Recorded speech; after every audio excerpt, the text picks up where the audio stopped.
Day when it's live. Okay. Okay, hello and welcome to a Shot in the Arm podcast coming to you from the Women Deliver Conference here in Kigali, Rwanda. I am your host, Waisha Raphael. As one of the largest multi sectoral convenings to advance gender equality, Women Deliver 2023 has convened 6,000 people in Kigali and 200,000 plus people online through the virtual conference. Women Deliver 2023 aims to enable inclusive and co created spaces that foster solidarity for sustainable solutions on gender equality. Africa is now facing a major demographical challenge. According to recent UN forecasts, the continent is expected to double its population by 2050 from 1 billion to nearly 2.4 billion inhabitants. Most importantly, half of that population will be less than 25 years old. My generation, and actually our generation, is the vanguard of this change, particularly us young women. We refuse to accept the status quo that is holding back our rights, our economic and social opportunities, and most importantly, given the current climate crisis, our future. And joining me today, very happily and excitedly, we've been waiting for this moment, okay? Yes. Are the co founders of the Queer Republic, a borderless nation of queers and allies that advance the rights and lives of the LGBTQ community.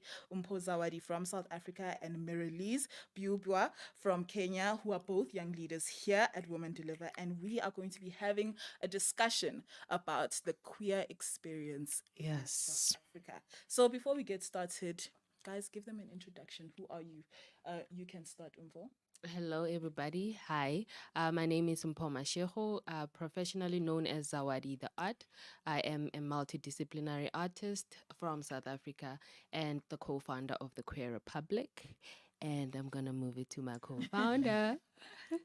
Hello, everyone. My name is Mary-Lise Biubwa. I am a human rights activist and defender who likes to identify as Black, queer, radical, angry, intersectional feminist. I am from Nairobi, Kenya. I am the co-founder of the Queer Republic, and we are happy to be here today. Yes, I'm Yeah. so blessed and so honored that you guys came. I mean, you could be outside experiencing this beautiful weather, doing sightseeing or attending sessions, yet you decided to honor me with your presence. So I'm very glad. And It's a yeah, pleasure. thank you so much. Let's just get straight into it. Guys, what does it mean to be young and queer in Africa? Whew. What does it mean Mm. to be young and queer in And be Africa? honest. I think it means so many things. For me, at least particularly, it means knowing your truth and hiding it. I think that is the biggest thing about it, because constantly when you read research material, it tells you we don't have young queer people in Africa. But the reason that more often than not happens is because in Africa, we have what we call traditions and cultures and moral fabric. And because of that, a lot of people find themselves in a situation, especially queer people, find themselves in a situation where they live in homes that feel unsafe for them to be themselves. They can't speak about their queerness. They can't live in their authenticity. And so because of that, they tend to hide themselves. Now, we do have populations of much older queer people, and people always ask, where do they come from? But the real question is, why doesn't Africa acknowledge queer kids, queer True. young people? Yeah. True. Well, for me, being queer in Africa is like my greatest joy, but at the same time, it's my greatest pain because here I am. I know my truth. I live in it, and then you are being prosecuted. You are being judged. You are being. There's so much hatred that has been spewed on our lives, and just thinking about it, I ask myself, where does this hatred come from? Like, where does it come from? And also, what do we do with that? Because now it's just built on your existence. You have to carry this, and it's so tiring because now, like, we fight every day and we have battles. You wake up in the morning, there's like things that you're thinking about. You see someone who is homophobic, you hear that affects you. You have to fight mentally, you have to fight. And also being in spaces where people just treat you like you don't exist, like even your problems. I remember having like I don't know how many mental breakdowns, and like my mom saw me during one of them, and she asked me what is wrong, and I had just seen a video of one of the presidents just saying that we are disgusting, and like just instantly I had a breakdown, and I didn't even know what to do. I felt like I could just disappear from the whole planet. And then I told my mom why I was crying, and like she didn't even know how to comfort me. She just said, well, that's how life is. And so that it's like there's not even space for you to be held. Yeah. And for me, I understood, because it's like she's heavily Christian. She's heavily Christian. And it's like it's like we're fighting so many things, and most of them are just spiritual, and there's so much work to do. So at the same time, I just accepted the fact that it's only me that I can hold myself in that aspect. Only I can hold myself. Only I can say, you know what, you can go through this, even if it's tough, but just breathe. I just always tell myself, breathe. And I just go to my heart and say, please breathe with me in this moment. So yeah, it's hard. It's like greatest joy, but greatest pain. Oh my. No, what really touched me is when you said that you have to hold yourself. So basically, the queer experience, young and queer experience in Africa, is that essentially you have to be your own support. Yeah. Yes. You have And to. that touches me. That touches me. I'm almost at a loss for words. Yeah. And it's just starting. Oh my day. I mean, being social beings, that becomes really difficult because one of the best ways you can be held as a human being is by being understood. And most of the times, if not all the times, people look for understanding from people who they're in close proximity with. Primarily family, people who you've grown up with, people who have more or less known you all your life. You would feel that even if they don't understand me from the jump, in talking to them, they can be able to see me for who I am and understand me and know how to hold me, to protect me and all that. Because as queer people in Africa, we live in a very violent continent. Immediately we step out of our houses, there's a lot of violence happening and being meted on our bodies and our existence. And so home for us feels like that place where you don't even have to be an ally, you don't even have to be accepting of queer people, but you have to show that kind of love where you say, I don't care who you are, I care that you are my family, you're my person, and I love you. And so, like, looking at Zawadi's experience, but also many experiences that I can relate to tell your mother what the contents of the video they had watched was, and the mother said, well, that is life. Is life about us being hurt and harmed and all that? I don't think so. And I feel like probably even as we begin now, I will give a message to all parents. Nobody, no child under the sun, even our parents themselves, they never signed a letter anywhere saying they wanted to be born. And so immediately you make a decision as an adult to have a child, or maybe not as an adult, because we are also living in a continent that has a pandemic of, teenage pregnancies and all that. So those are also realities that intertwine. But as soon as there is a child that is under your care, the concept of unconditional love features there. You are supposed to love this child. You're supposed to protect this child. And the reason it's difficult for a lot of African queer children or young people in general is because immediately they come out and say who they are, their humanity is reduced. They're not human enough. They can't be loved in the way they are supposed to be loved, or they can't be loved in the same way their siblings would be loved, because they are seen as different, bad thing. In the famous words of my mom, I remember when I came out to her and she was sending me away from home, she said, and I always got these words, so that you see, it doesn't really matter what the world thinks. What matters is what the people who are close to you think. And I've come out to my mom, and my mom looks at me and tells me, you have to leave my house. The only time you can come back is when you stop being that thing that you are. And so reducing my humanity and looking at me and considering me a thing, like what, this bottle? Like I don't have life in me. I don't deserve any care, any love, and all that. And I acknowledge historically our parents, people who have come before us, would struggle with understanding queer people, not because queer people never existed before, but because now more than ever people are daring, but are also mobilizing and advocating for people to live their truth regardless of what other people think. And so because of that, I understand our parents not understanding how to hold space and all that, but they've also never showed, most of the time, never showed the curiosity, the patience, and the, of course they have the ability because they're our parents, but also the need and want to protect their children if their children are queer. Yeah. No, thank you for that, Mary Lise. And I hope anyone who's a parent who's watching this, you don't have to be the parent of a queer child for that to resonate with you and for you to understand that and take it back into how you are going to allow your child to grow up in the world, understanding that there has to be care and love at home. Yeah. You know what I'm saying?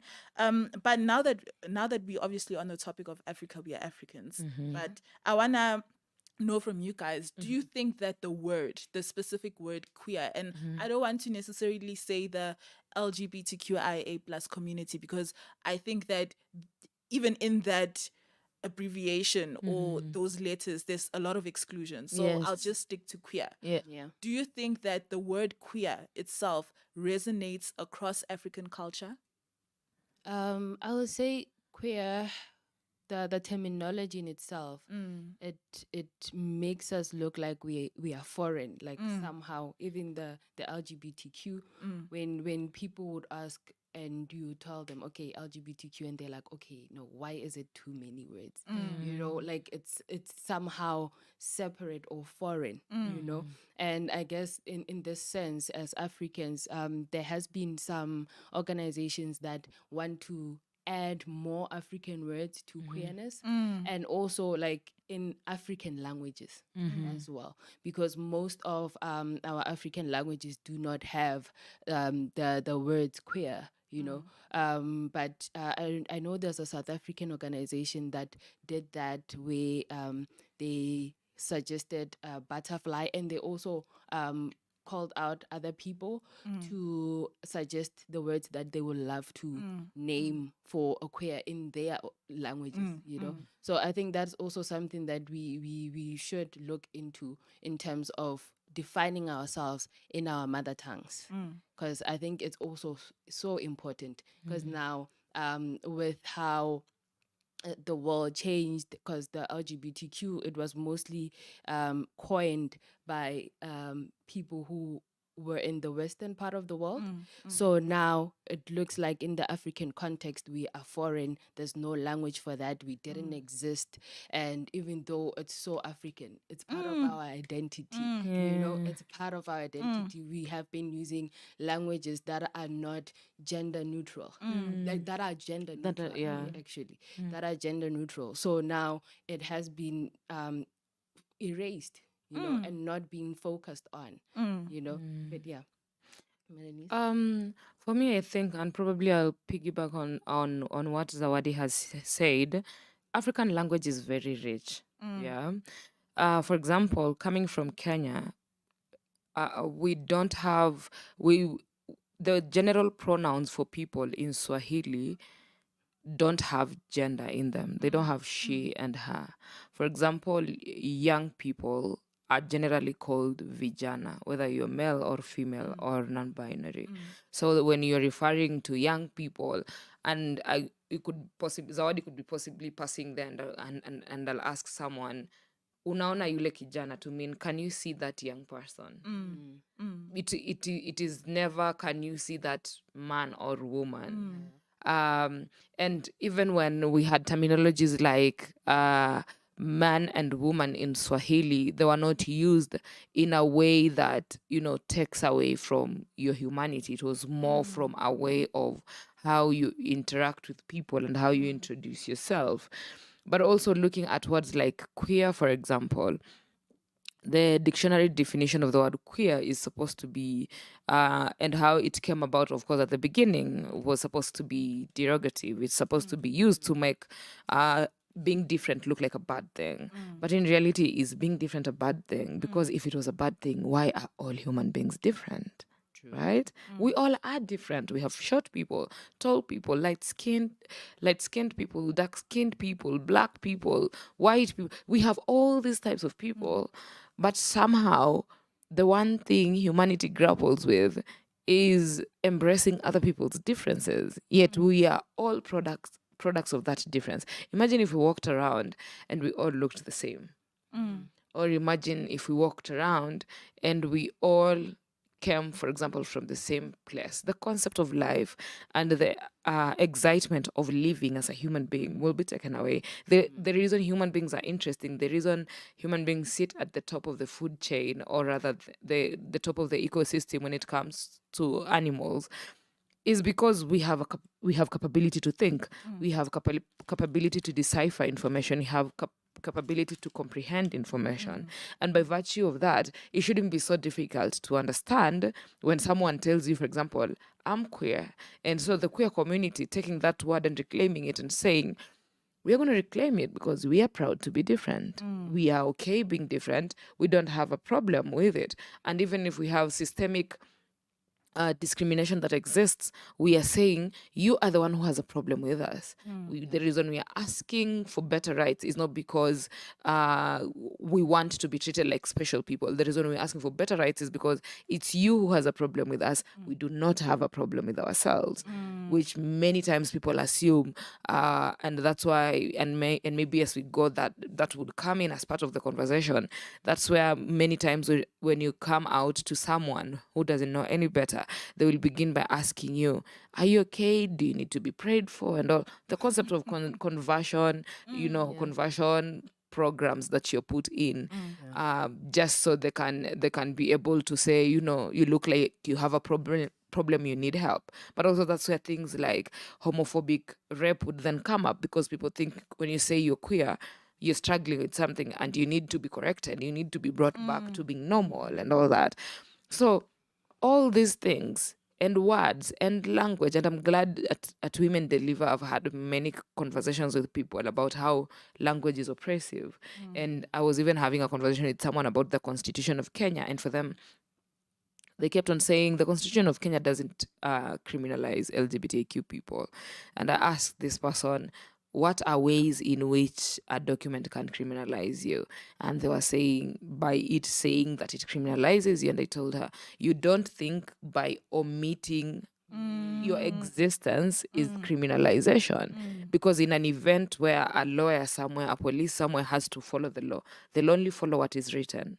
I'm not written in the law. So maybe the assumption is I don't exist. And that in itself is discrimination. That in itself is abuse. That in itself is a system that what we are fighting for the change in the Constitution, is us saying, you said people should not be discriminated on the basis of sex, but we know sex is male, female, and intersex. We are saying people should also not be discriminated on the basis of the sexual orientation and gender identity, because gender identities and sexual orientations are diverse. And when you mention that, I'll come and say, I'm a non-binary person. Sexual orientation and gender identity captures my non-binarity. Sex doesn't capture my non-binarity. Everyone has sex. Everyone is born with whatever sex organs that they have, and that's where sex comes from. But who then talks about the existence of people in their differences? Yeah. Thank you for that. Yo, guys, you guys are going deep. You guys are going deep, and I love that. Okay. So you touched a little bit on religion and also Western culture. So I want to now get into something that has been on the waves, right? The current discussion about queerness in Africa, the LGBTQ plus community, what is happening? What is your response to anyone that is saying that being queer, being part of the LGBT community, that is a supposed imposition, not even just an idea, an imposition on Africans of Western culture? For me, when I say that if there's a God that makes you feel unworthy of living, they're unworthy of worship. So if seriously, Christianity, from a person who was raised in a Christian home, it's something that, oh, I wish I could ban all the Bibles. So I wish I could ban all the churches. On it. No, speak on it. Speak on it. Yeah. Honestly, I so wish I could ban all the Bibles, because like I don't understand how they could make someone feel like you don't deserve to live, because now the rejection and the hatred is so deep, and having to see yourself outside of that, because now they keep on calling us these names. And how do we see ourselves? For me, is that like that's my concern, because for them it's okay to bash us, to say you're disgusting, you're an abomination, and all of that. Even this conversion therapies that they having, where you're telling someone, no, you're not okay for being who you are, but you have to change yourself, completely change yourself, or lose your life, and then I don't know, then you'll be accepted. And for me, it's like, why would you do that? Why would you do that? And also to the person themselves, when you tell them that they're an abomination, do they have to look at themselves and call themselves that? Like when they look in the mirror, do they call themselves an abomination? And it also moves to the language as well that is being used in the human rights, where we are called the minority, the disadvantaged. We also call ourselves that. So it's like having to call yourself what your abuser is calling you. Yeah. So we now it's like that. Do we know who we are? Can we get to a point where we say, this is who we are? We don't get to listen to you anymore, but yeah, religion has been so painful. It has caused so much pain for us as queers. It continues to do that. And to look at how people, it feels like they're just caged. They can't do anything about it. When someone tells you, well, my religion says that you don't exist, so I can't really go beyond that. It's like, are you caged?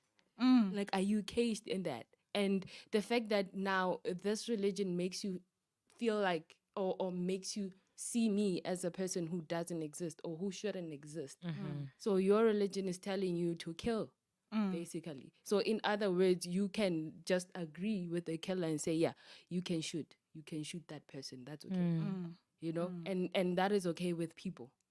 Like, that is okay with something that they would follow, something that they dedicate their souls to, something that they would live and build their lives on, on other people dying. Like, we are examples of Christians. When someone is saying, oh, I'll pray for you, I remember I met this elderly woman in a taxi. So now, she was talking about how she would pray for me. Firstly, she just saw my tattoos and this piercing. It's like, this child needs my help. Yes. So now she's being like the most, I don't know, like the first Christian, or like she's just performing her duties. But on who? On me. I'm supposed to be the example for them being good Christians. We are being sacrificed for them to say we are worshiping God. This is the work of God. When you kill someone, when you erase someone. I think for me, I normally say, love can't be violent. And for the fact that our religion and the Bible focusing on saying they teach people about love, but also it thrives on crucifying people who they don't consider right, judging people who they don't consider right, killing people who they don't consider right. That's a lot of violence for a book and an entity that claims to bring people together in love. And I think I've sat with myself with this for so long, and I normally say, I think queer people, in the most loving, unique ways, have been able to figure out if at all Christianity was a thing, if at all religion was a thing, if at all belief was a thing. They've managed to figure out the important part of that is to love and to love truly, because then queer people are bonded and brought together by love. It's how we love different in a world that teaches us to not love the way we do. It's how we show up for each other in ways that the world doesn't teach you how to do. And I've always asked so many people, you believe in God, right? And that's cool. Why does your belief in God has to be outside the belief of yourself? Because you believe in God, this supreme being that we've read so much about. We all know that's a colonial tactic, but I'm not going to touch that because you feel free to interrogate. No, touch on it. Yeah. That is what the question is about. Is that, these people are saying that this is Western culture being imposed on us. We can't deny the elephant in the room that religion is at the center of this topic about queer communities in Africa. So if we really want to talk about Western impositions of culture on Africa, we should start there instead of starting at queer people who've been existing. And it's just an erasure, like I said, of cultures and stories. So no, touch on it. I mean, yeah, by all means, we know religion is an import of that happened during colonial times. Before then, Africans were more bigger on spirituality. And I will not take liberties to speak about spirituality because I'm also not a spiritual person. At least I don't take any credit and power over that because I don't actively practice any of that. But like just saying, as a person who has found the foundation of belief to be, if I can't believe in myself, then I have no point going out here policing people and telling people what to believe in. But also with that in mind, again, like Zawadi, as a child who grew up in a religious home, understanding, for me, I think the biggest epiphany I had was religious spaces, religious people, religion, religious leaders, they're uncomfortable with asking why. Every time you ask why, you read a Bible verse and this Bible verse talks about abuse, and you'll ask someone, why is this verse of the Bible saying it's okay for queer people to be killed? And they will say weird things like, God is a jealous God. I'm like, that is some abusive shit over there. That's some abusive narcissistic things over there. And maybe a narcissist abuser wrote this Bible and sold it to people as something that someone was inspired and they started speaking in tongues and they wrote whatever. We all want there. We all know nothing. But what I do know for sure is, not that I want to go to the Africa that was before we were colonized, but there are things that if you are going to talk to me about culture and tradition, talk to me about culture and tradition in a way that is flexible. Because culture is something that is flexibly created every second of every day. Since we got here, we had to create a culture of how we're going to do this podcast. We had to sit, we had to talk, we had to agree. This is how close you'll be to the mic. This is how, and all that. That's a culture we were creating, because without that culture, we wouldn't have been able to do this podcast, right? And so when you think about it from that perspective, we have these missionaries who have come into the country the time we were being colonized. Also, another thing that I normally ask people, missionaries claim to come during colonization, right? What were they doing when Africans were being killed? Yeah. What were they doing when Africans were being raped? What were they doing when Africans... And I was talking to a driver the other day when I was getting into Kigali. His name is Andrew, if I'm not wrong. And shout out Andrew. Andrew or Patrick, one or the other. If Andrew or Patrick sees this, one of them is your name. I know you will remember. And he was telling me, when you think about the genocide and the story that is sold to the outside world, is that the Hutsis and the Hutus and the Tutsis, I'm not sure if I'm saying it right, but correct me on the comment section, we are made to believe that they were fighting each other, right? But the true story is that the colonizer created social classes and made a specific. It wasn't even about tribes. It was just handpicking and saying, I'm picking you, Merilis, I'm picking you, Zawadi, and I'm telling you, you're better than those people because you're richer and they're not so rich. And so through that division, they were made to go at each other. And it's one day, it was in April, I have to remember the date. I remember dates for weird, crazy things. April of 2000 and what? Of 1994. One day, everything was okay. The next day, over 80,000 people were killed. And they were killed because you just put a group of people here and told them, you're better than the others, right? Yeah. And that's the thing. I have a problem with religion. I have a problem with the whole concept of believing in God. I also have a problem with God in general. If God is an all-meaning God, as people put it, people have refused to believe that the reason we are born is because our parents had sex. But who am I to question that? Who am I to question that? That's So also a real. reality. But like the flip of it is when people believe in the concept of being created and all that to live life and all that. But you've seen a lot of terrible things happening to good people. Who can explain that? If you've ever lived on the streets, and I have, and that was the most difficult time of my life, why does God okay people being that vulnerable, being in situations that harm them? If God is whoever he says is omnipresent, he's everywhere. Dude, where are you when I'm homeless? Can you fucking do something about it? Right? And so those for me are the things that I think about. And our colonizer came with that religion and the perspective of it about it. And I remember there's this funny thing that Kenyans always say.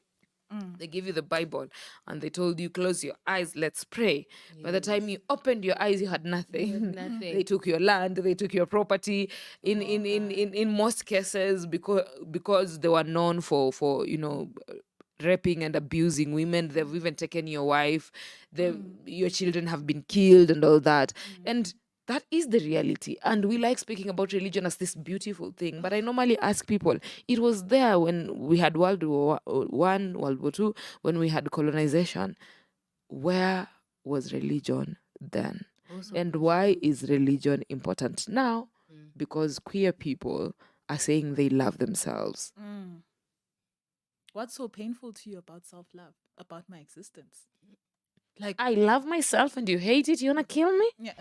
That you have be the a judge. problem. You be the judge. Yeah. But no, guys, now I actually want to start talking a little bit about your organization, the Queer Republic. Yeah. And tell me about the story of how you guys got together. I don't know who's gonna tell the story. Maybe you have different perspectives. How you got to meet up and start your organization.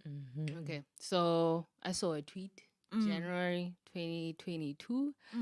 It was the 1st of Jan, actually. I saw Mary Lisa's tweet about the cabinet secretary Magoha. He had said that queer kids will be banned from boarding school. And when Mary Lise tweeted that, I responded. I was like, "What can I do? We need to stop this, like anything." And then we had a call. A Zoom call, and then we were talking about it. I didn't even know that they were from Kenya, so I just wanted to help in any way, in any form, and to stop that from happening. And then we had the call, and then we decided to organize a protest. So the protest was physical in Nairobi and also virtually. So we wrote the letter of demand, and then Mary Lise will also explain the process that they took in terms of getting to approve the protest and all of that. But yeah, we did that. We organized, and then we had the protest. It was physical in Nairobi, and then also on social media. We were also just sharing the posts and also just being there, being active about it. And from there, that's when the Queer Republic was founded. So from that protest, we met again. After that, we had an interview together after the protest. And then from there, we started to open the group, the Queer Republic WhatsApp group. And that's where most of the members who were in the protest also joined in the group. And then we started having group therapy sessions because it was something that was needed, because as queers already we are just separate and we're going through a lot. So we wanted to create spaces where we can heal together collectively. So yes, that's how the Queer Republic started. I like saying the Queer Republic started as a protest. And the reason I say this is because even as I was doing that tweet, I was so frustrated because I had already tried to tag even the tweet that Zawadi responded to. There were people that were tagged there that were not responding to anything, right? And so the reason for me that was frustrating is because by then I wasn't running an organization. I'm not employed. The concept of employment itself is something we can talk about in other days because my goodness. But and so looking at it and thinking and knowing, as a human being, with with everything that is happening, I have power to do things. But truth be told, to bring people together, you need resources. You can't just assume people can come together without resources. And so for me, that was really frustrating. But also just thinking about it, the CS spoke about LGBTIQ school-going children in Kenya being removed from boarding schools on, I think, 30th of December 2021. And so trust me, my new year was very turbulent because I kept on wondering what can be done about that. Because if you're a Kenyan student who is queer now, but also knew you were queer when you were in school, but you didn't know if it was safe to talk about it and all that. We know the repercussions of being profiled. We know the repercussions of being bullied just by people suspecting you're a tomboy, not even a lesbian, right? And so there's a lot of damage that goes into that, and there's a lot of harm that goes into students in schools in such situations. Some of them get expelled, but even if you stay in school, that becomes a point where you can be bullied by others, but also people will target you and profile you for no apparent reason. And so was done with New Year, and I think I've always thought it was fourth, but I'll have to go and check. But Zawadi says it's first, and I guess I was just in a hurry. I was just like, can this New Year celebration end so that we get into doing something? And so when I made that tweet and Zawadi reached out, and I remember Zawadi was all like, because Zawadi was telling me how can I help and all that. And even when we were talking, and blame it on ignorance or on both our parts, because I saw the name Zawadi and I thought Zawadi is Kenyan, because Zawadi is a Swahili word, right? So I was like, cool. And we've talked for a while. We even had a Zoom call, and then finding out that Zawadi is in South Africa, but then also having a conversation about what can we do. I will say I was scared of holding a protest. Many protests have been held in Nairobi, but they were not LGBTIQ specific protests. It's those protests where you say human rights activists are going to march, but LGBTIQ people are the ones controlling the agenda of everything. So in this moment, I had a lot of conversations with myself because I was asking, if I was going to have a protest, I don't want to have a protest that masks my existence. The very reason we're having a protest is because who I am and who we are is being attacked. So we have to show up as who we are. For me, that was the most important thing. And so there was that fear because Kenya is not safe for queer people. I don't know who managed to sell that story. I don't know who sold that story, particularly to people from Uganda who face a lot of discrimination. And they come to Kenya thinking Kenya is safe. Kenya is not safe for queer people. Kenya is not safe for queer people at home. Kenya is not safe for queer people who come from other countries. And even when you plan to visit, I normally tell people Kenya is a beautiful country. I'd recommend 1,000 times over. It's a beautiful destination for your holiday, the coastal areas and the highlands and everything. But I will tell you, it's not safe for queer people. So when you're coming, people enjoy different privileges. White people will have better privileges compared to us, even black people in our own country. But even with your privileges put into consideration, always be careful, know who you're talking to about your identities and all that kind of stuff. You will survive, but it will take a lot of you being careful. So me thinking about all this and knowing we have to do a protest. And then there's Zawadi who keeps on telling me we have to do a protest because if we don't do a protest, we might never know if we were going to be able to do it anyway. And I was hella scared. And I remember around 11th of January, there was a protest, another protest that was happening. A friend of mine was organizing it. We have a human rights activist who worked on land rights who had been killed. And so people were protesting on the brutal murder that she had experienced. And so I talked to this friend, and this friend told me the process is you go to the regional police commander, talk to him and tell him what you want to do. We had already drafted our letter of demands and all that. Talk to him and tell him what you need. And then everything happens after you've received the notification to be protected. If you don't get approved, it is what it is. If you get approved, again, it is what it is. So I went, and I remember the day I went to that office, I met a lady who was quite homophobic. She was sneering at me. She was saying, do you know you're not supposed to host these kinds of things for these groups of people? And I was like, well, that's why I've come here. Your boss can be able to tell me if I can do it or not. That's Yeah. literally the whole point that why I've come here, right? Yeah. Because I didn't want to argue with her. She told me you can go, come the following day at midday. And I was like, I told her, okay, I'll come the following day at midday. When I came back at midday, I caught her leaving, going for lunch. Of course, she went. But she told me, you can sit out there and wait. The boss is coming back. And then I sat there. The good thing with branding, I don't know if in your country it's there, but even with police cars, you can tell which car belongs to a certain boss. And Blue those lights. cars- exactly, Yes. exactly. And so I see a car coming into the station where I was at, and I realized that's a car of a boss. I don't know which boss that is, but that's the boss I'm going to talk to. This is it for me. Went I said hi to him, introduced myself, told him why I was there. He told me, do you see, there was like we were in this building and then there's another building and another building. Told me, you see the third building over there? Go to that building, go to first floor, office number this and this. You'll find a lady there at the reception. Tell her everything. If at all it's true you brought your letter yesterday, she should already have a response. And I was like, I think the first thing that clicked in my mind, I was like, these people are efficient. They just find ways to just take you round and round and round. Because if it wasn't me walking up to this guy to talk to him, the lady had left me there to go for lunch. And she would have kept me there until 3 possibly, right? And so I went, saw the lady, told her my name. She gave me an envelope. She told me, yeah, your letter was received yesterday. The boss wrote a letter, and this is your letter. It was already sealed, and it had a number. If you've gone to any police stations, most of their documents are numbered. And maybe this is a life hack I'm giving you, but also be safe out there when you're doing things like this. So the envelope has a number on it. I looked at it and I told myself, because I'm supposed to take it to the central police station, who was supposed to provide security for us during protest the following day. And I was like, I could take this letter to them, and maybe it says we shouldn't be protected, and then we won't know, and then we'll show up on the streets, and then we'll be beaten up and arrested. And I gave them the letter to allow them to do that, pretty much.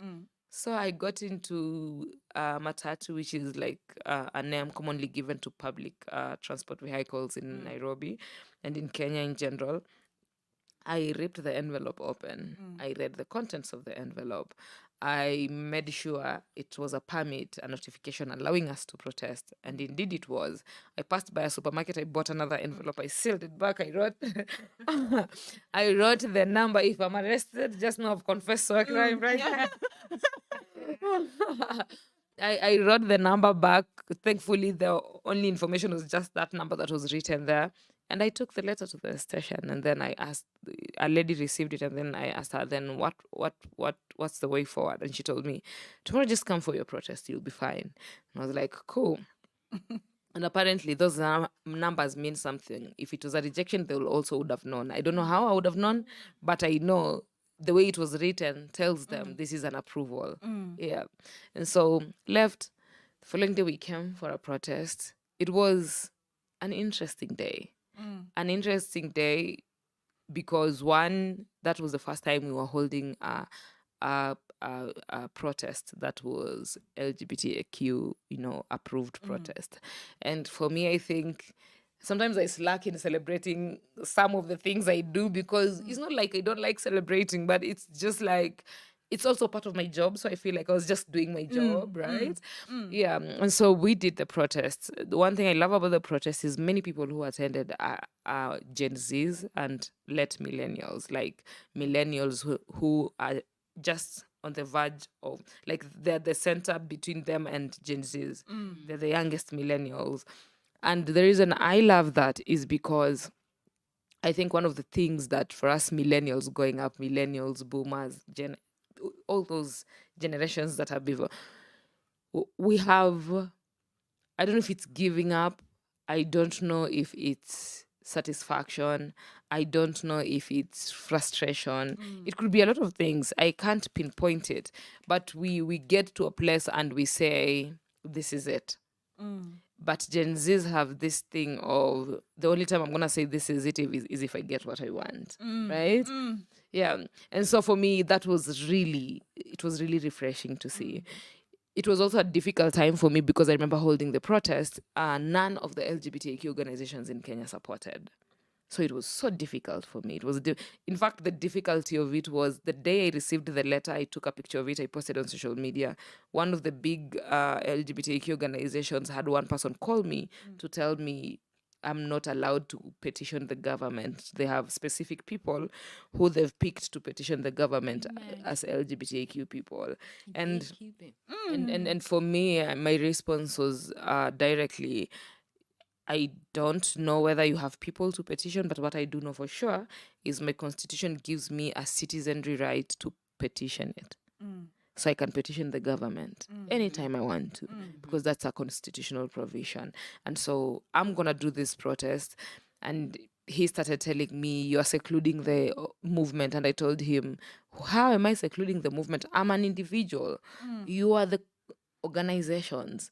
It's different. You are the ones secluding the community you say you work with, because not only are you not willing to work together during this time, because when I was making tweets and posts and tagging you people, I was expecting you people who get funding, who have a bit of resources, can come forth and say, Mary Liz, what do you want us to do? Or even run with the idea and do something yourself. Take over it, but do something. But do something. But you didn't do anything. And now that I'm doing something, with the fear that I had in me, is when now you're feeling the need to actually like want to stop me and all that. And that really broke me. I'll tell people, I think one of the, and I love that Zawadi pointed about collective healing. Yeah. One of the things that broke me during that time is knowing we are protesting against a system that is hurting us, but I'm being hurt even more by the same community that I'm protesting for. And that made me feel so heartbroken. Have I recovered from that hurt? Probably not. I also do believe in holding on to the hurt and the anger, hence why I said an angry feminist, holding on to it until it yields positive results. So to continuously remember to call out people, to tell them, you know, what we are doing is wrong. What you're doing is wrong because it paints a wrong picture for the community out there. And we need to do better. Until things start to be done better, that's when I can say, you know, I'm no longer angry about this because we've learned and we've grown and we've become better because of that. And so just being in that moment and holding that process and doing interviews, having even media show up, that for me was the highlight of everything. It was that we went from we don't know what to do to where we are doing something, and it's creating a wave. And even if you go on Google and say the Queer Republic, you'll see pictures of the protest on there. And we didn't put them. We didn't, like, we were too busy. We didn't have strength to put all that there, right? And so for me to think about that, but also growing now from there to holding collective healing spaces, which I do believe, like I was saying, the harm that is caused within the community has to be something we learn to heal together. Because healing then would mean me saying my heart to the person who hurt me, and the person who hurt me taking accountability and vice versa. If I hurt someone, they tell me how I hurt them, I take accountability, and then we move forward. That's what healing collectively looks like. It doesn't look like, let's create different places. If a person who hurt you is here, don't go here, go to another place. Accountability has to be part of healing, yeah? And so us holding mental health spaces virtually, because we couldn't do much. I mean, Yeah. one of us is in South Africa, but also we don't have any structures in place yet. And so on the background, we are talking so much about Queer Republic and what we can do. But at the front, what we are doing is holding mental wellness sessions every month, where we have a therapist in place and people can be able to check in and talk about how they're feeling with everything that was happening in the country with regards to LGBTQ people in Kenya, especially, and what has continued to happen since. We held that. We also did a Twitter thing for scriptures and how they harm LGBTQ people. It's also possible for you to find it on Twitter because it's right there. And all these things we were doing is because for us, we are keen. And I think Zawadi is spiritual. I am not. But I think the thing that brings us together so well is the passion we have for the issues we believe in. And if that was supposed to be spirituality, then I guess in that way I am spiritual because I'm a very passionate person in that way. And for me, I enjoy even working with Zawadi because of that same drive that we have, same passion, because whatever it is that we do, the end goal for us is to change things. The end goal isn't, yes, other things can come along, but the most important thing is to always remember to come back and ask ourselves, where did we start? What have we achieved? What can we do better? What can we correct? What can we stop? Because also some things you do and you realize these things are not so good or they're harmful and we have to stop doing them and all that. And just like that, Queer Republic was born. Just like that, through a person we hold so close and a well-wisher, Queer Republic was able to be registered in Kenya in November of 2022. Just like that, Queer Republic is registered in South Africa by May 18th. And so they are open for funding. Yes, we are. Actually, we are in Women Deliver, particularly to speak to donors and funders. So if a donor sees this and wants to fund us, we also have really unique, beautiful programs that we are putting across. We will also possibly have a podcast. We promise we will not take your people. No, we are sharing the people. I'm not sharing the people. Yeah, we're sharing the people. I mean, no. But we will be like the nature in which we'll be doing the podcast is in a way that will feed into the work that Queer Republic does. But our goal, our biggest goal, and when we were thinking of Queer Republic, like I said, it was a protest. That's all we were thinking about. But the more we thought about it, and trust me, the name the Queer Republic came out the first day we had a Zoom meeting. We started talking about what we were imagining and envisioning, and we bounced off of each other's ideas, and just like that, we had Queer Republic, and it has never gone away. It has stayed, and it is our name. And sometimes we were worried because you'd Google Queer Republic online and you'd see some entities and all that. We saw some entities that have the same name. We even emailed them, we texted them, we sent them messages. They didn't respond, and we told ourselves we think that name is safe, and we registered. We've been registered using that name. So we want to be in all of Africa. Our goal is to be registered in all of Africa. And many times people ask, why should you be registered in all of Africa? Our thinking is every country in Africa, every queer people in Africa faces unique challenges. The reason we register is so that we give power, we give the Queer Republic power to people in that area to be able to use Queer Republic as a platform to curate solutions, so that when we are coming in as the founders of Queer Republic, we are not coming in to say we are in charge. We are coming in to say, even as queer people, even as Africans, we just know a lot about the countries we come from, but we are bringing you on board because we trust in you telling us what the things that need to be done and how we can collectively look for resources and come together to solve those things. So it's essentially creating a collective imagined nation of queer people that gives everyone power to say what their problem is, to tell us what the solution is, and collectively come together to find solutions for that problem. No, Yeah. guys, that is beautiful. Like, I'm so in awe of the people that are sitting next to me right now, because that's a lot of pain, a lot of hurt. I always tell people, guys, activism and advocacy is not cute, Yeah. but you push through anyway, Mm-hmm. right? And it's said that even in the spaces that are supposed to be for us, there's still bureaucracy. I mean, that's a whole lot of confidence for other organizations to be coming at you and say, no, don't approach government. What do you mean? Approach the government. Like, approach the government. And like I said, guys, they're open for funding, and that is where we get into the question now, or the topic of Women Deliver. You guys are here at Women Deliver, and based on your story and everything that you've told me, what what does it mean for you guys to be here at Women Deliver? What does it mean for your work, for yourselves individually as activists, and for your organization, most importantly? Okay. For me, I'll start at an individual level. I joined Women Deliver in 2019. That was after I had a traumatic experience with a advocacy program that I was part of. It was a Black radical feminist program that I volunteered at, and also a queer program. So now there were hate crimes in the space, the politics that were spoken of, like everything was just switched because people spoke of protecting black feminists, black women, black queers, but then yet in the same space there was a cis heterosexual man who kept telling lesbians that he would fuck them till they're straight.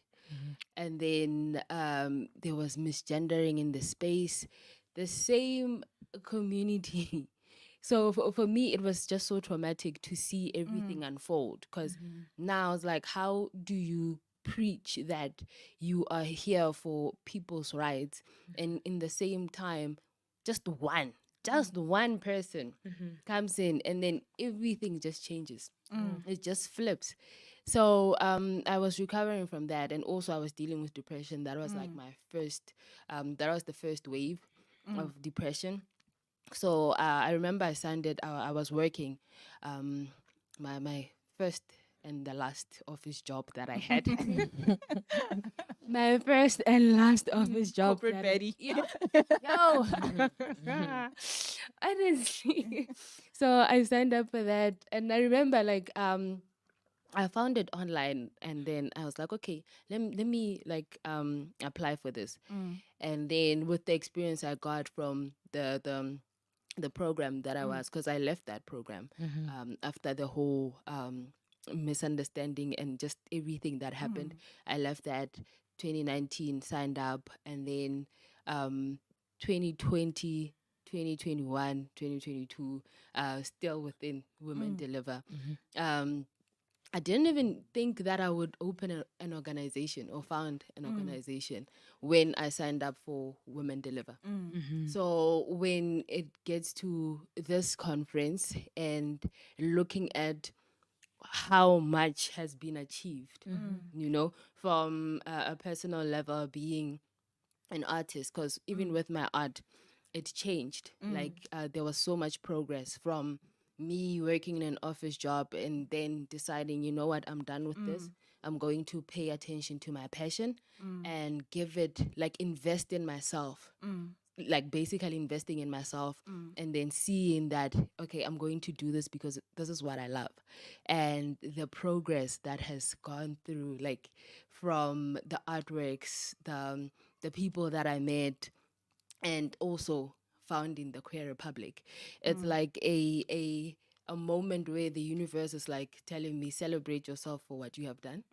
And also having to look back at the progress and looking at the fact that I just had to believe in myself, and then just take it a day at a time, make sure that I do what is in my heart, because I always lead with my heart, and to be as pure as I can. And the universe has just been so amazing because you're meeting people who are on the same level, meeting people who have the same passion with you.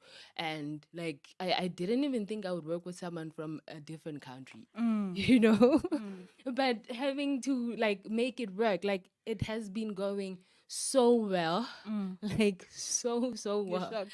I'm shocked. Like, Wow.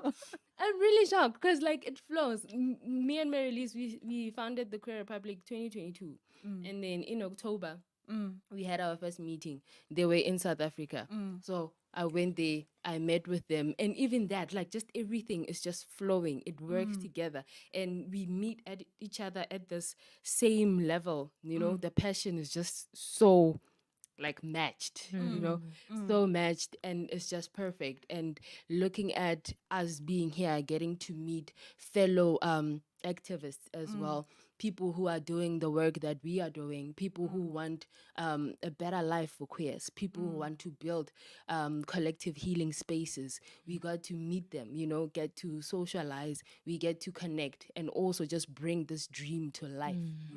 So it's having to actualize the dreams that we have. And yeah, with the Women Deliver conference, us being here, we have some complaints in terms of them like recognizing us and seeing us, from the bathrooms to we heard that there were people who were just guilt tripped because they wanted to have their partners in their room, and then there was homophobic incidents that happened. And it's something that is just, firstly, they added us. And so it's like they don't see us. They say gender equality, but are they actually meaning that? Like, in actions, yes, we can speak, but your actions as well, do they mean that? And like a lot of queers have been complaining throughout, because it's like we're not seen. It's like we're not seen, and they say gender equality, but we are far from that because they're not putting in the work for that. If you put a bathroom sign where it's like a trans and non-binary for trans and non-binary, and when we try to go in, they say it's only for men. What do you mean? Are you catering for us, or are you catering for, like, you just, it's like copy and pasting inclusivity. Is it just the performance? Yes. It is. Like, it is a performance, because now it's like a copy and paste. And it's like, do you mean what you say when you say you accommodate the LGBTQ, or are we just there to tick the boxes for you and for your work? So those are the complaints. But other than that, having to meet fellow queers, having to connect, because we just want to build this community. We want a borderless nation. This is a dream that we are living, like we're actualizing it in reality. And this is also a platform for us to get to connect with others and to grow and to build and to make this world safe for us as queers. Yeah. Okay, powerful. Everything Zawadi said. But I think for me, there has been a constant shrinking of space between the women's rights movement and human rights movement, and then queer rights movement. It's almost as if the women human rights movement, the larger one, I don't want to say they don't know, because these human rights activists are some of the smartest people you'll meet on this continent, right? But they continuously shrink the space on how inclusion should look like. Yeah, it's almost always we have to ask, to push for spaces. I think for me, it's not just Women Deliver. There are many spaces you try to be in, you are to be in these spaces, and it doesn't come easily. Even us being here, initially we were both not supposed to be in Rwanda. It was just Zawadi. But coincidentally, and this person who funded me being here was just reaching out because there is an issue we are having with a specific donor. And I guess for me, I'm here to say us being at Women Deliver is us trying to pave ways in which we can work with donors in ways that they understand queer issues, not the way they think they should fund people. Because I think that's one of the biggest problems that I have.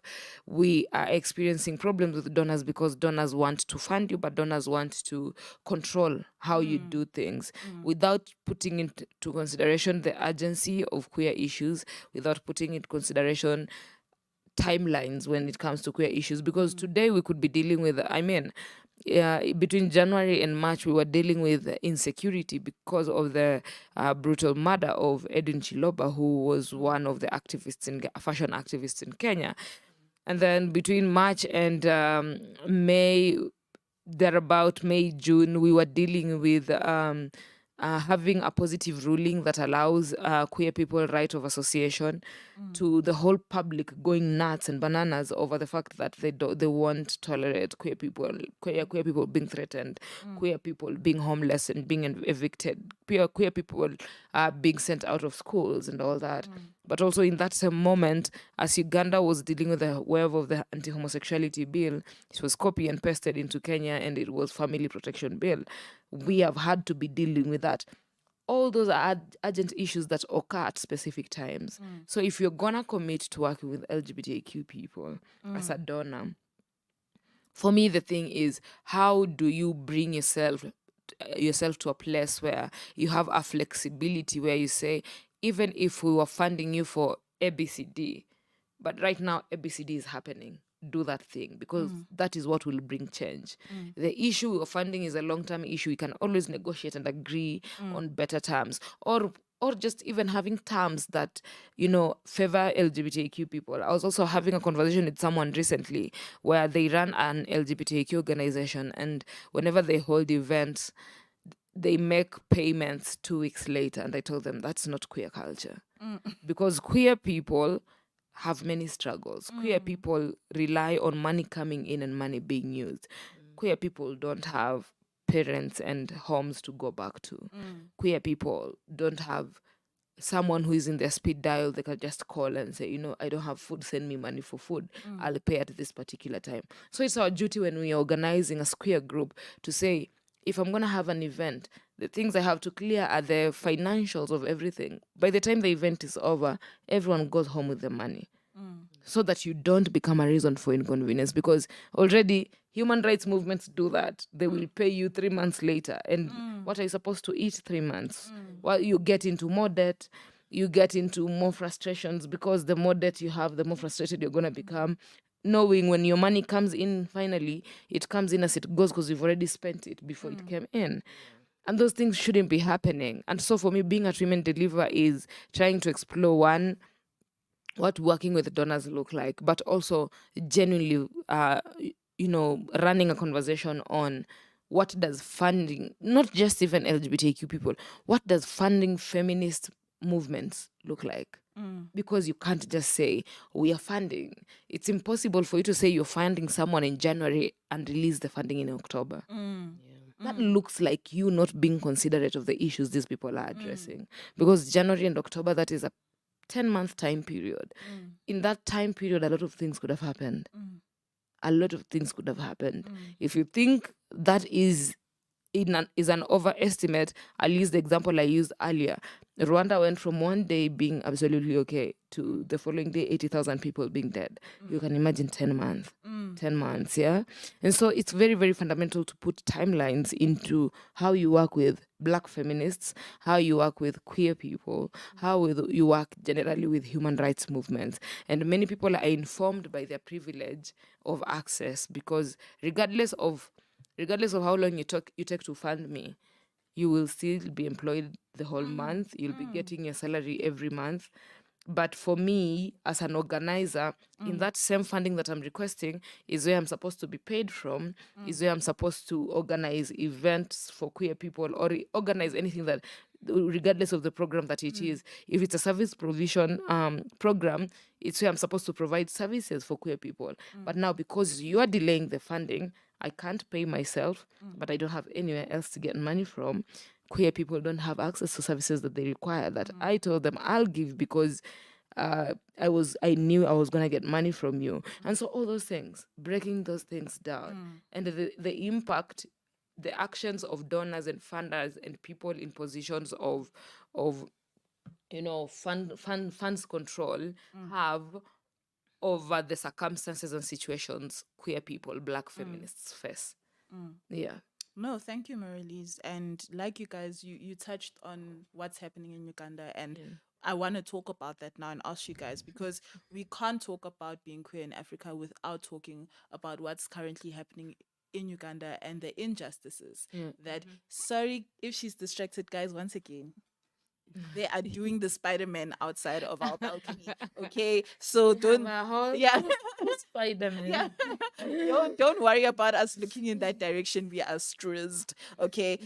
But as I was saying, that the current issues that the LGBTQ plus community is facing in Uganda and the injustices that they're facing. Do you think that what is happening in Uganda, and as you said, in Uganda, what was happening, the so-called Family Protection Act, copy and pasted into Kenya. Do you think, obviously, from the example you've given, it is, but in other countries, do you think that that is going to be bolstering other governments to say that, oh, since they are framing it and naming it this way, that we should do that? Pretty much that is always the trend. In Africa, one thing happens, it trickles down to other countries. Minus the countries that have already put in place legislation that protects queer people, the countries that haven't, because one thing an abuser will always want is power. Yeah, and anti-homosexuality bill in Uganda has given the abuser more power, and that's why queer people are destabilized. Queer people are having to leave their country. Queer people are having to hide. Queer people are having to not go to work because of that, right? And that gives more power to their abuser.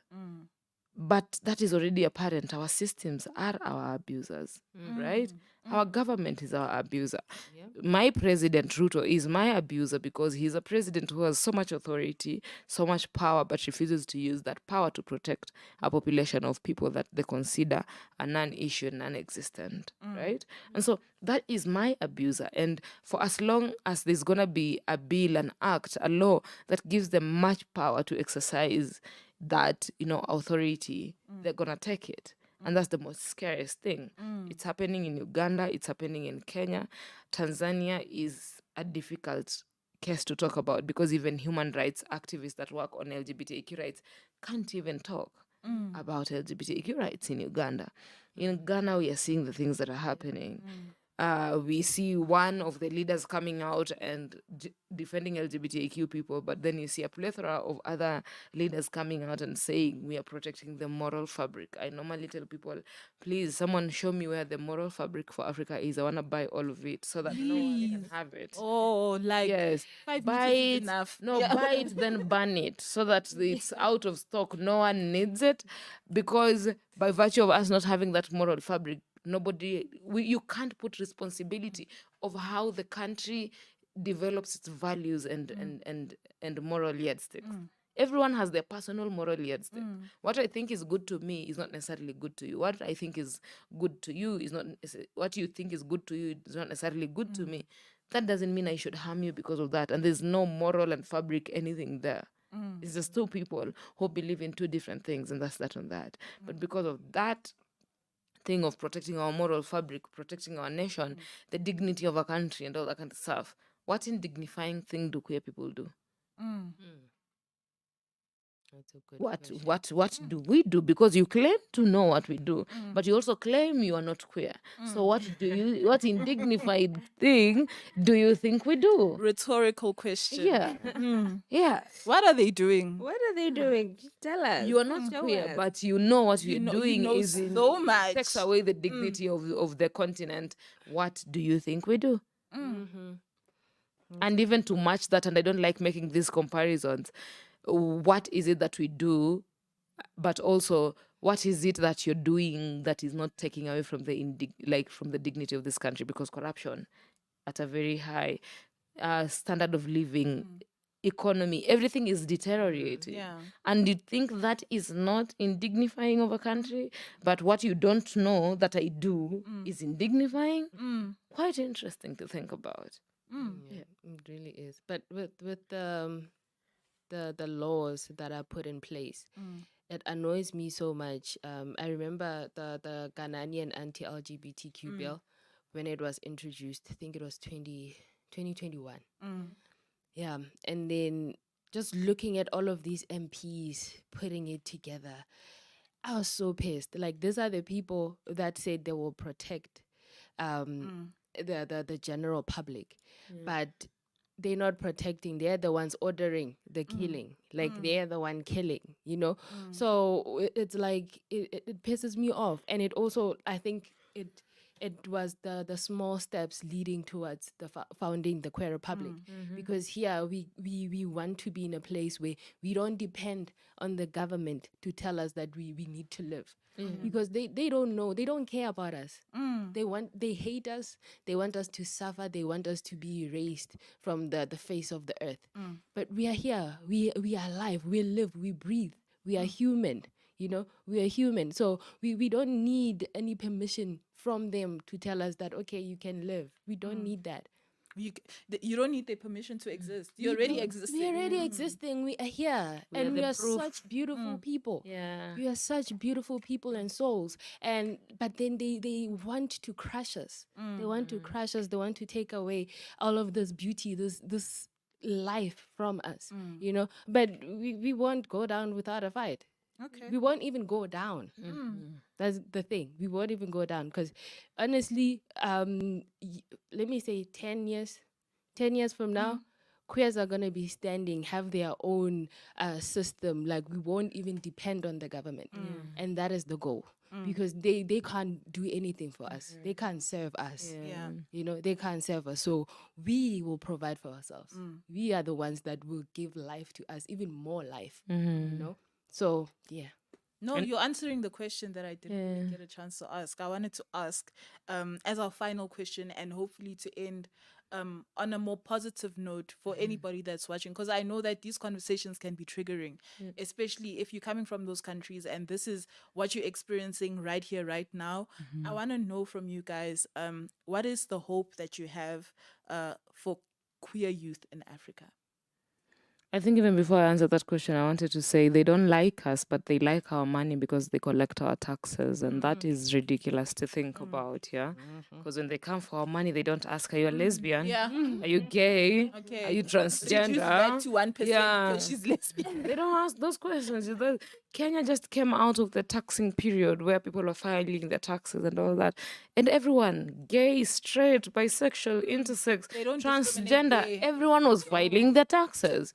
So why does your system care about your identity when they're not taking something from you?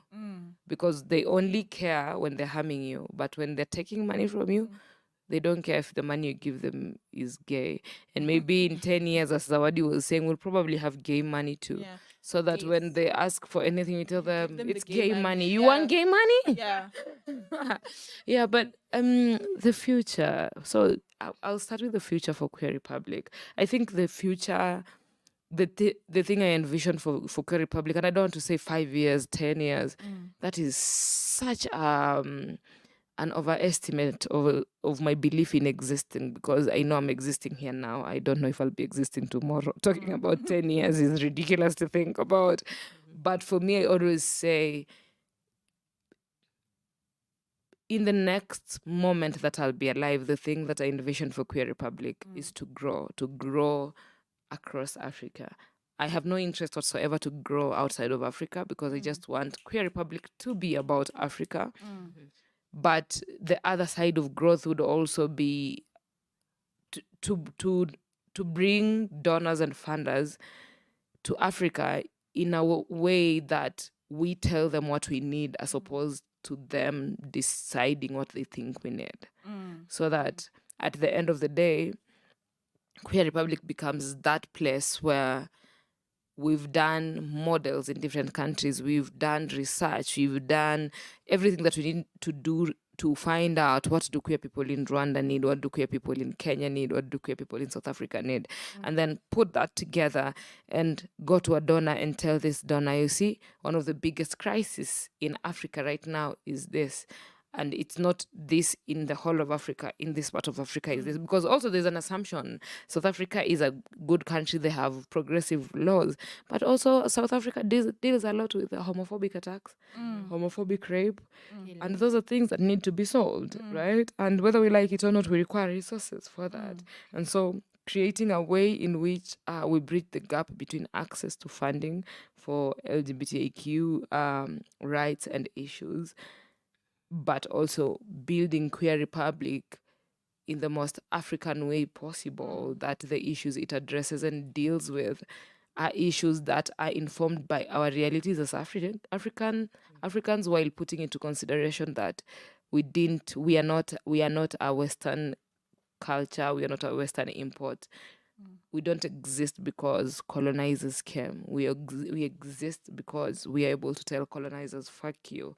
You brought you brought you brought homophobia. We are saying, fuck it, we will exist regardless. You taught our people homophobia. We said we will be the first to unlearn it. We'll be the first to love ourselves for who we are.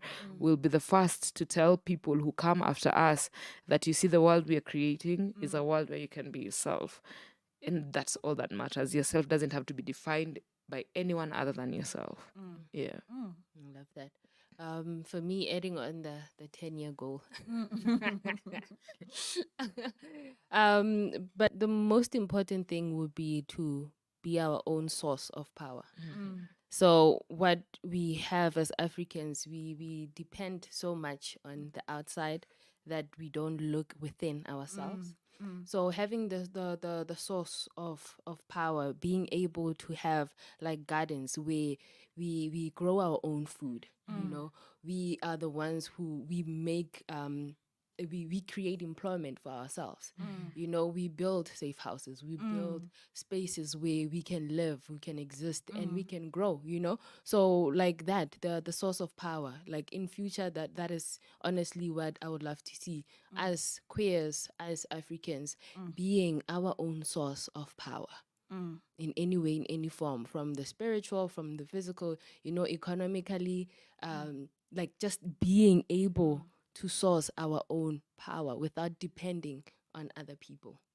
Yes. What a powerful way to end this conversation. It's been beautiful, it's been lovely, and the truth is, guys, we can talk forever. Yes. We can, the issues are endless, the comments are endless, but I really appreciate you taking the time to have this conversation, for joining me. People think that just because we have the knowledge and the fancy English, it's not easy to have these discussions. It takes a lot of bravery, as I've been saying. And I'm glad that you guys can be each other's support. I'm glad that you have created the Queer Republic to be that support system for queer youth out there. And please, we're obviously going to share all the information, but do check them out.